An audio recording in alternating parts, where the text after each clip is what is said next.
One thing that I really wish more designers start doing is move from being problem solvers to becoming more of a problem seekers, right? To see opportunities and then design for them and sort of saying like, okay, this is what could be better, and here's how I make it better. And Web3 presents different coordination models and ways for people to get engaged and really to materialize what they wanna build.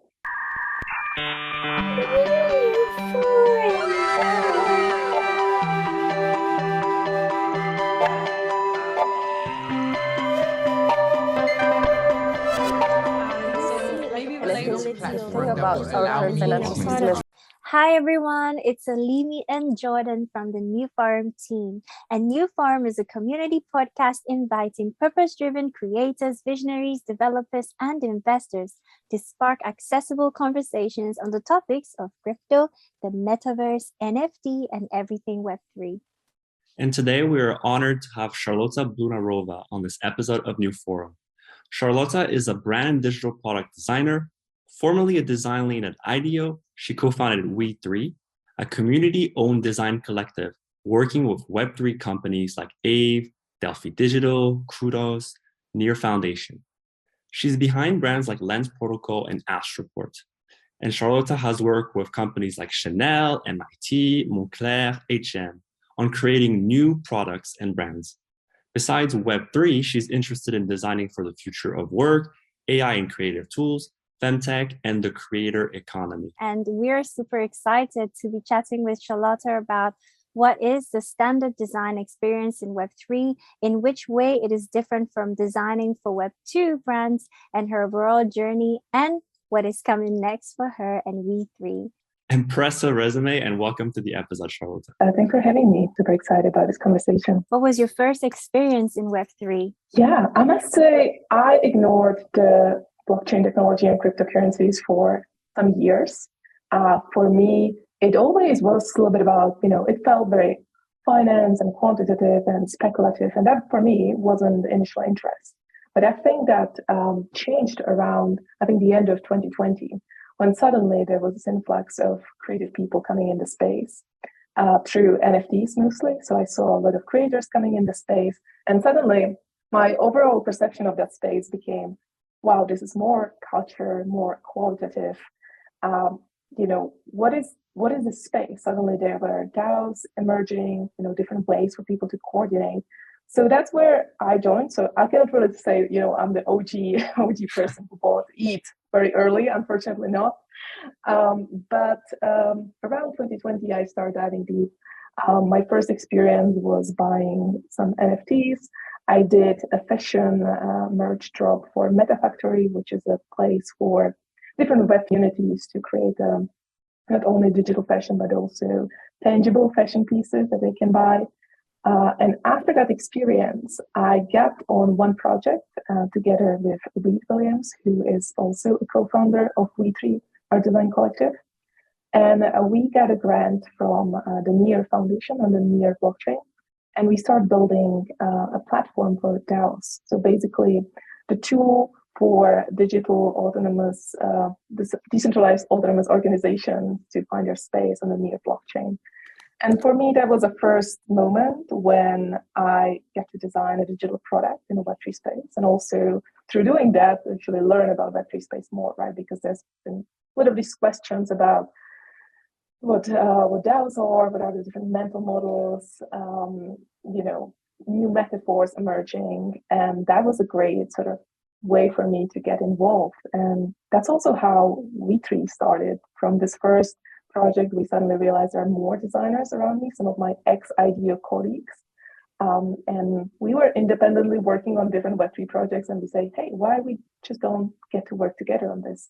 A big component of Web3 is ownership, right? So I'm curious to know, do you think designers need an investor mindset, and how is Web3 reinventing how designers work? That's a great question. And I think, this is a big topic because I think that's part of Web3, but there's also a new societal shift that is happening. So I'll answer the first question and then the second question. You can answer in multiple parts, don't worry.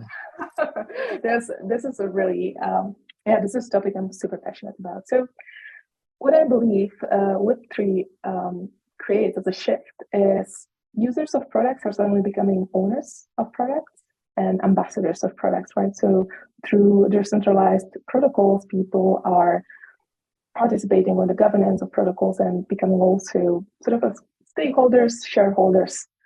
And this is something that is in Web3, but I think it's a big signal of something that is happening in sort of a, in society at large. So if I take it from my personal perspective as a millennial, there's no, for my generation, there's no real, the classic career ladder that our parents had, right? So there's no, like, I will study, then I'll find a good job, then I'll sort of progress on that career. Perhaps I change job a couple of times, and then eventually I'll be able to buy a home and sort of have family and everything is sort of covered.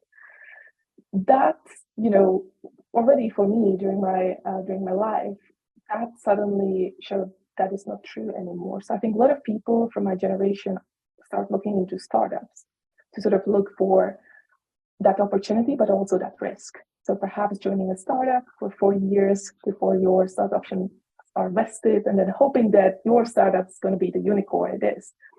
Usually that doesn't happen, right? The chances are very, very, very low that it's going to happen. So I think there's this big trend of people who want to diversify their income streams, and they're placing multiple bets on multiple things. So what is happening? People are building their portfolio careers. So that doesn't mean only, a side hustle that you have to your 9-to-5 job, but that means perhaps rethinking how your week looks like. Who is your employer? Perhaps you have 3 different employers. Perhaps you work independently and you have a side hustle, and then you have a consulting business. You're sort of like diversifying the incomes, and you're not putting all the eggs in one basket.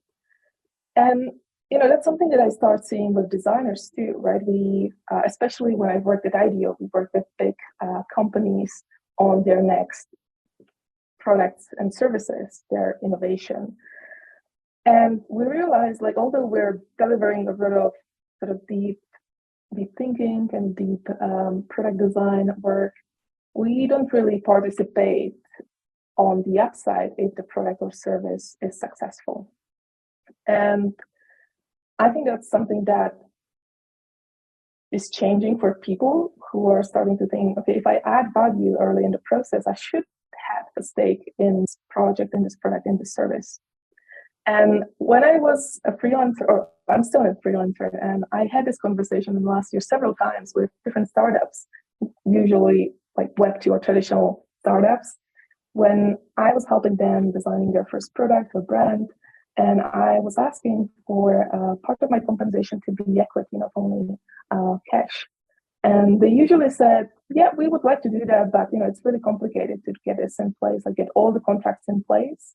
So it's not really worth doing it for one independent designer we're working with. And now that's really different in Web3 space, because the founders coming in the space, they realize they're building for people and with people, for communities and with communities. And they're rewarding communities, and they're rewarding contributors who help to shape them, the protocols and the products built on top of the protocols. So that's basically, the part of like the Web3 and ownership for designers. What does it mean is, we realized as designers at WE3 that we found ourselves working on different Web3 projects all alone, and we were getting, as part of our compensation, we were getting some equity. And so we thought, like, what if we take all that equity and put it in one shared treasury? So we all share the upside in other people's work, but also we share the risk. So we diversify, because the only thing we can invest is our knowledge and our time, right? We are not traditional investors who can, who raise money and then they deploy the capital. Our day has 24 hours, right? I cannot go around my friends and family and sort of ask them to give me more hours and I'll invest them for you. That doesn't work. So what the model we have in place is we take part of compensation we get for projects with WE3 is in cash, and part of it is in equity.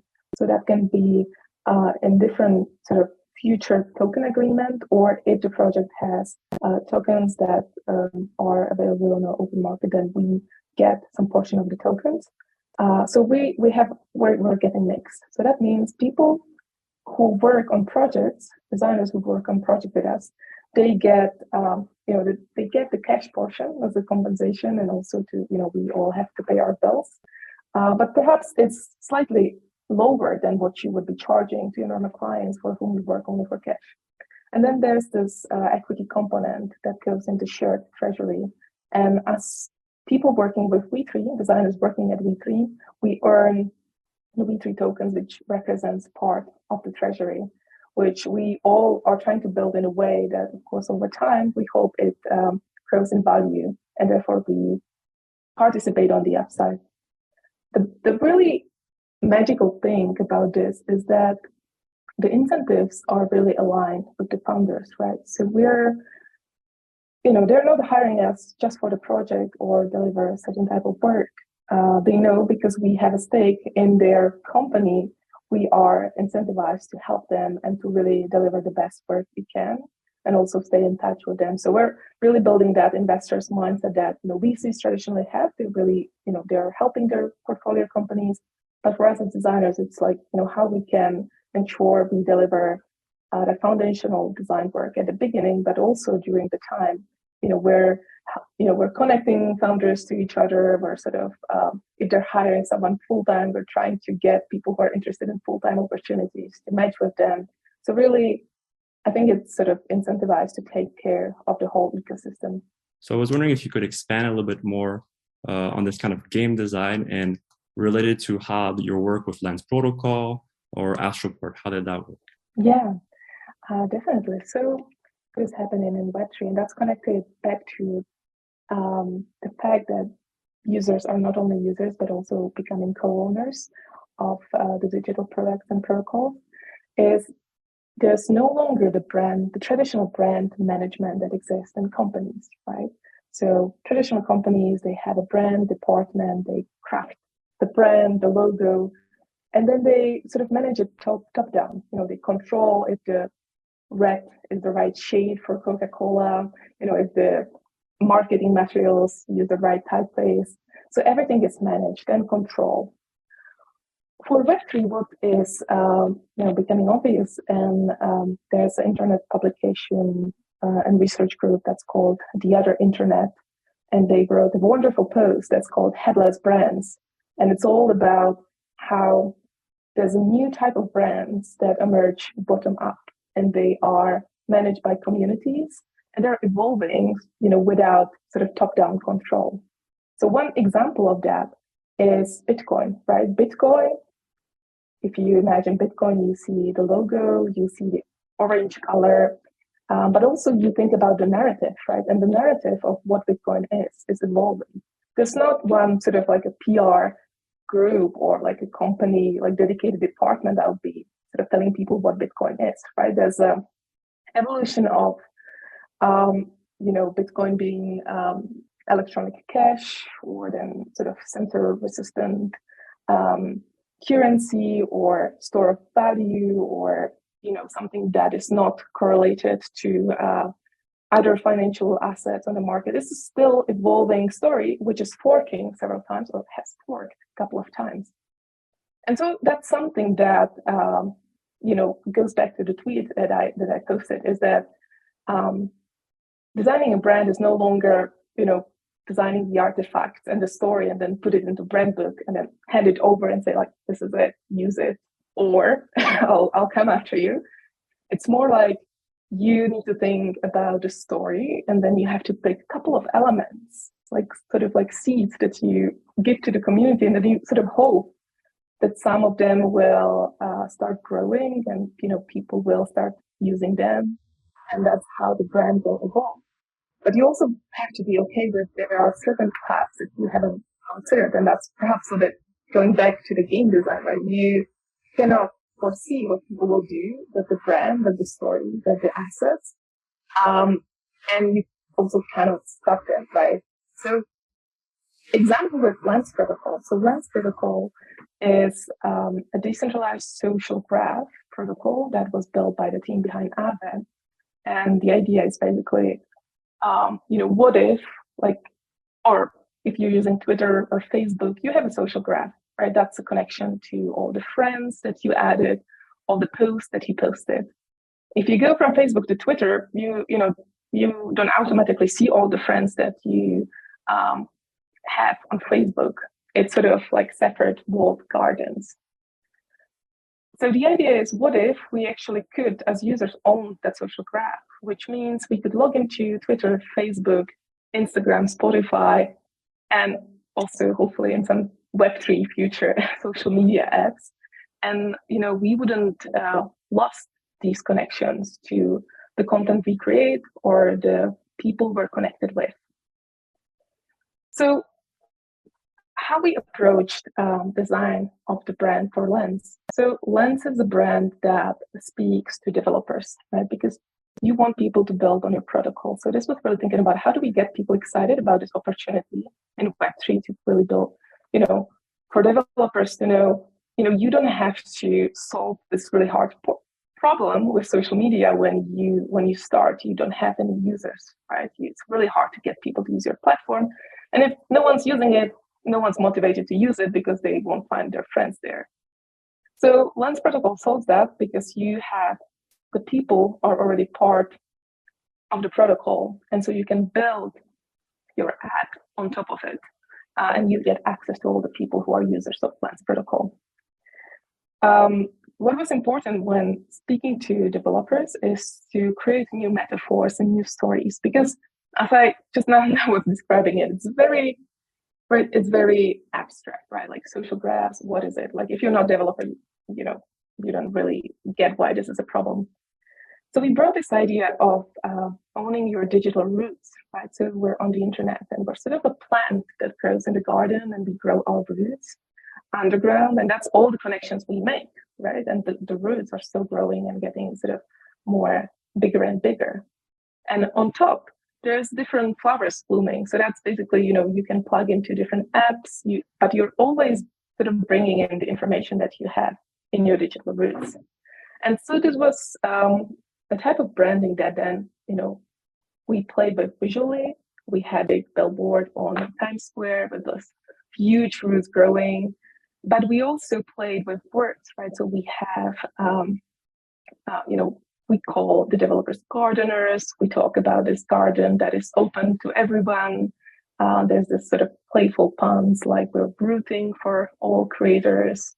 And so it's really about going back to what I was saying about building headless brands in Web3. It's like we cannot really tell people what they should do with the Lens protocol, but we gave them a couple of ideas. We gave them a couple of metaphors.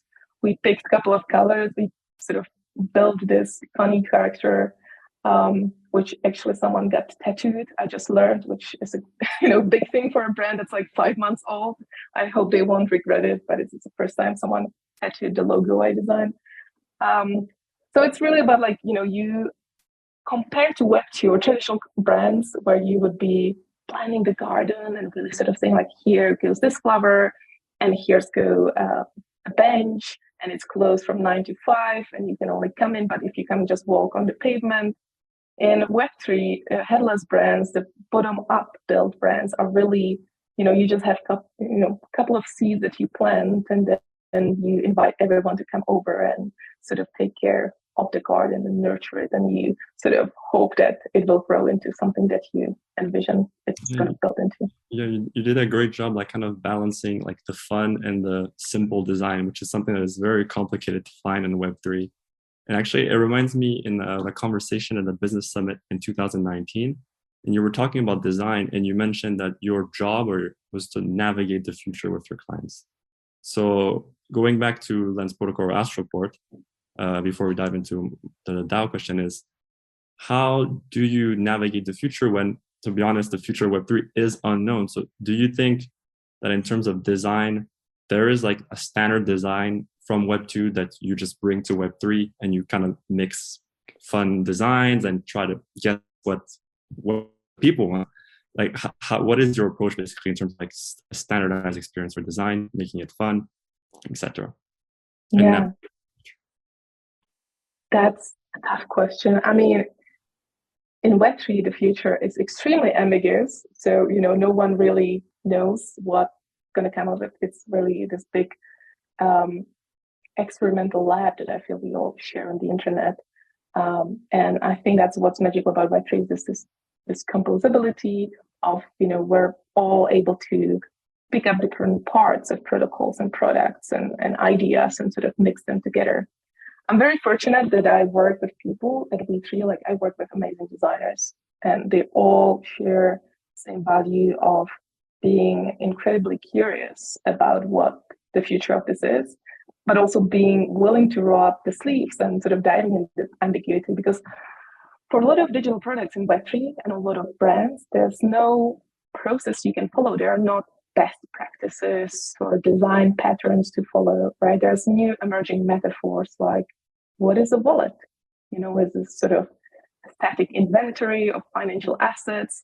Is it your digital identity? Should it be called passport? There's these things that are still emerging. And I think the way we can take from, the classic design process is to get real understanding how people are using the technology. So I would say for designers looking to dive into Web3 space, there's definitely the need to see, to try out different experiences themselves and really try to send transaction, buy NFT, see all the friction, experience with it firsthand, because then you're very motivated to actually improve it. But also, spend time in Discord or setting up user research to really talk to people and understand how they use the technology and what value it is adding to their lives. One thing that is different in the Web3 space is for designers coming into the space, I'd say what is needed is a proactive mindset. I think there's a lot of things that are institutionalized, right? So you can, as we spoke about Discord, you can join multiple Discords of different DAOs or communities. And if you want to start working or contributing, there are bounties available. But not only bounties, there are also proposals you can write. And I think that is a mindset shift for designers, right? Because usually we're waiting for briefs from clients. We're waiting for clients to come to us and say, design this for me because I want this. And one thing that I really wish more designers start doing is move from being problem solvers to becoming more of a problem seekers, right? To see opportunities and then design for them and sort of saying like, okay, this is what could be better, and here's how I make it better. And Web3 presents different coordination models and ways for people to get engaged and really to materialize what they wanna build. I'm also curious to know, do you think that designers will benefit from being a part of a DAO? And should all designers be a part of a DAO? Yeah, I think joining a DAO is a good experience because you get to, understand the different governance models and its flaws. I must say, WE3, our design collective, we're not fully fledged DAO. We don't have we're not making decisions on chain. We're a quite small group. So we didn't really feel like we need a governance on such a big scale. We need to implement the big governance through smart contracts. The second reason is that our treasury really spans across different blockchains. So it's also hard to make it one place and store all assets in one place. So we're kind of mix of both worlds of sort of traditional or more usual design studio and a community-owned organization. But to your question about can designers benefit from being a DAO? I think definitely. One of the things is, and I think that's also, you don't have to join a DAO, but you can still follow their proposals on Discourse. You can see what bounties they have out. I think this is really incredible resource for designers who are curious, who want to learn how they want to see the inner workings of a community or organization. Because currently, I cannot just walk into the office of Google or, I don't know, Collins or Pentagram and, ask them what they're working on and see their Figma files and, decide if they're going to take another client project. But you can kind of do that in different DAOs and their communities. You can see what they're working on, and that's been, over the last year. I'm beside WE3, I'm part of other design organizations and groups, and it's been really inspiring to see other designers and their thinking and their process. And it's been a learning opportunity for me too, to sort of get that access. So yeah, I would say designers definitely can benefit from sort of exploring different ways of working and in a community, and different ways of getting work and deciding what to work on. We talk a lot about co-creating, right, in Web3, and I feel like it's very easy to throw, because we tend to throw the words community, sustainability, co-creating, inclusivity, diversity, and all of that. And how do you co-create, within the team, or how do you involve community when you're making certain decisions? And I'm curious to know, what are some of the tools that you use? So there are different ways. In the digital product design work we do the traditional user research. So we have user interviews. We set up communities in Discord to sort of give them some prompts and ideas and prototypes to really test what they think. So that's one thing. The other thing is that we give up for the brands that we're building. For example, with Astroport or Lens, both brands are open source. So we created toolkits for brands, and usually in Figma, where you have the logos, but also illustrations. And then we, for example, with Astroport, we created a couple of grants for people to start, producing merch for Astroport, or building some of the ideas with the existing brand toolkit. So I would say, and then of course there's different Discord communities and Twitter. You can follow, you can see how people are using the product and what they think of it. So I would say the product feedback is much faster, right? Because you put something out in the world and someone is using it, and in Web3 especially, like that's mostly on the protocol level, like protocol design. People are trying to break it, right? Sort of, people are trying to, prove that there's some weakness and there's some things, which is more on a sort of protocol designers and smart contract developers level. But that's perhaps one thing for designers who are interested in diving into Web3.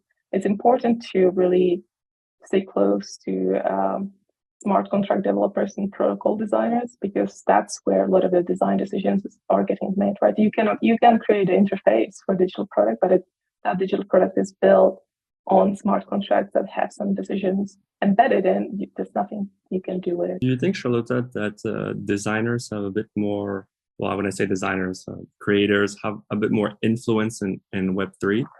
Because, traditionally in Web2, I've got a couple of friends that are designers themselves, and you create a design and you really have to convince a lot of people that this is the right vision, and a lot of work is put into that. Is it a bit easier in Web3, when you can just bring kind of a narrative and say, look, this is a really cool design, we have a purpose, a vision behind it? And is it easier to convince your clients in that way because they already trust you and you also bring that vision? Or do you think it's the same thing? I think it's slightly different in Web3 because they're mostly startups right now. So it's smaller teams. So that's also where the decision making is perhaps a bit quicker when we work with the founders on Web3 projects through WE3, right? So it's usually a smaller team, and we're coming in as their design partner. And so they trust us because we bring expertise, and we also actively are asking about what they're trying to build and what their vision is. So I think there's this sort of mutual synergy that makes it easier compared to sort of coming into traditional company or being external consultant with a large company where you have to make several rounds and sort of fight for your design. Another thing that makes it a little bit easier is that there are, a lot of on the interface level, there's a lot of things that aren't figured out yet. There's a lot of friction. So, and if I see it with the talented UX designers we have at WE3. Whenever they come working with developers, they suddenly see, oh wow, this process can be actually much easier to understand and seamless, and suddenly users are getting what's happening. And the stakes are high, right? Because there are financial transactions when you're interacting with blockchain. So you need to think really extra carefully about how you design the step after step. That's, I think, the superpower of designers coming into Web3 who have that knowledge and can contribute to the projects. But there's also, I think it's Spider-Man movie. It's like with great power comes great responsibility. Great quote. We can use it as the title of the video.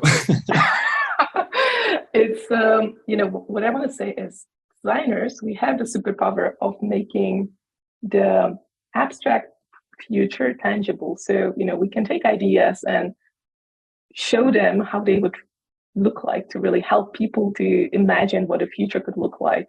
So that is powerful, but also in the Web3 space, which is full of scams and Ponzi's, that's also, a big responsibility, right? Because you can make something bad look really good and credible and trustworthy, right? And so the users then might buy into some shitcoin or sort of get their fund drained because you sort of helped as a designer without really knowing what you're getting into. So I think this is, some responsibility that is magnified in Web3 because there are, finances at stake. And as a designer, you just need to be careful about what you're working on. This is a perfect transition actually for what is the future of Web3 and of We3? Like what does the next 2 years look like? Not an easy question because nobody really knows. I mean, you would probably know for We3 at the very least, but but what do you think the future looks like basically? In terms, especially of design, but even your general thoughts about it. Yeah. So next 2 years in crypto, basically it's like next 10 years because everything is going so fast. So for Web3, I think after the bull market we had, everything just got a little bit calmer now, which I think is good because it's time to build. It's time to get focused on sort of building that experience layer. And, I think there's good, a lot of the teams, a lot of companies, a lot of startups, they raised money in the last year. So now they hopefully have runways long enough to start building the thing. I think there's going to be, new consumer products emerging that will sort of sit between Web 2 and Web 3 to make transition and onboarding new people easier. But I think also, there'll be new experimental applications that will emerge that will, for example, take the topic of social media and rethink it, not just build a Web3 version of Twitter, but really think about like, okay, what's the next way how we can consume media online and connect with people online, which I think will be interesting for creators. For We3, we're planning to grow, but really slowly. So we're not really rushing to become sort of hundreds of members. We're really picky in the designers we invite to work with us because we want the people to be excited about Web3, but also willing to roll up their sleeves and sort of contribute building that. And also back to the initial questions that we covered about sort of that investor's mindset. We're also, we're cultivating that investor's mindset at We3 because we're working with the teams that are building something that we hope to see, that we want to exist. So that's quite strong filter, a strong lens that helps us to decide. So I think for the next 2 years, we're just gonna, I hope we're gonna deliver great and meaningful work. We all gonna have fun doing that. We get inspired about a space, and perhaps in 2 years we can say, "Oh, you remember 2 years ago, like when it just felt like a small community online that was just growing, and suddenly look how far we came." So, there's just so much happening in Web3. It's evolving. There's so many changes happening, and I'm curious to know, how do you guys stay inspired? How do you keep your mental health, stable, I'd say? And if there are any recommendations like books or anything you have, I think that our listeners or community will love to hear it. Mm-hmm. Yeah, I think a mental health question is a great one. We see it on projects that have token that is tradable already. So most of the startups we work with, they are not, they haven't launched a token. So that feels like, any type of work you would be doing with a startup project. But there are a couple of projects that have to open launch, and I must say, like, it's really hard to not check the price and, you know, feel like, oh, am I, you know, doing a great work? Like, why are people mad that the number is not going up? The product is still the same. Like, there's this sort of you know, daily rhythm that suddenly is introduced in your in how you think about your work, which I think is not healthy. So really, my advice would be just don't check it, and just you know, keep heads down and work on what you believe you wanna build. And if the only reason you're building something is for the number go up and get rich, it's I don't think that should be the main motivation. I believe it's not the main motivation we have at WE3. How do we get inspired? In June, we had a first offsite. We went for 10 days to Italy. It's been around 35 of us, of WE3 contributors, from all the places, from California, Hawaii, UK, Czech Republic, Switzerland. It really was a mix of all contributors coming together, and it's been really great time to get to know each other, but also get inspired. And you know, we all bring our past work experiences and our interests, so it's great to sort of see, for example, you know, people who have a history as music producers and are working as designers to suddenly sort of pick up a project in music NFTs, or someone who worked on sort of government-related projects, now diving deeper into DAO tools and governance. So I think this is an incredible mix of people of you know, with incredible backgrounds and passions, and you know, bringing them into the community. I think this really helps us to go beyond design, to really think about design plus some topic. Books that inspired me recently. I would say there's one author that I really like. His name is Dror Polak. He writes about the future of work, about remote work, about talent distribution, and about crypto, and how is crypto and Web3 changing how we work and where we work and how we're compensated. So I definitely recommend checking him. He writes short articles and really good tweets. And then there's the Internet, which is a research group, and they have a long read articles that cover again, governance, headless brands, how protocols are being built, internet culture. So it's really sort of more dense reading, but definitely worth checking. Guys, I think you should totally check out this book. And thank you so much, Charlota. I really enjoyed, you know, such an insightful conversation, and I'm curious to know where we can follow you on your social platforms. Sure, you can check me on Twitter at 0xCharlota, or if you want to see some of my previous work, you can check blunárová.com, and also on Twitter you can find WE3 under WE3, WE3.co. So our website isn't very updated because we're mostly heads down building protocols and products, but our Twitter, we try to publish it at least there. Amazing. You're busy doing the work. And busy building in the space. That's what we need in the bear market. We need builders. Yes, we do. Yeah, it's time to build. Time to build. Thank you so much again. Thank you, Jordan. And thank you all for being a part of today's forum. If you want to get more involved in our community, make sure to follow us on our social platforms. Twitter is NEWFORUM_NCO, and we're NEWFORUM.io or NEWLive.io. You can also join our Discord community to connect with our guests. You find all the links in the description below. And if you want to learn more about the New Foundation ecosystem, go to newcoin.org. And as always, take a moment, share, like, and don't forget to subscribe to our channel. And we will see you in the next episode. Thank you. Thank you.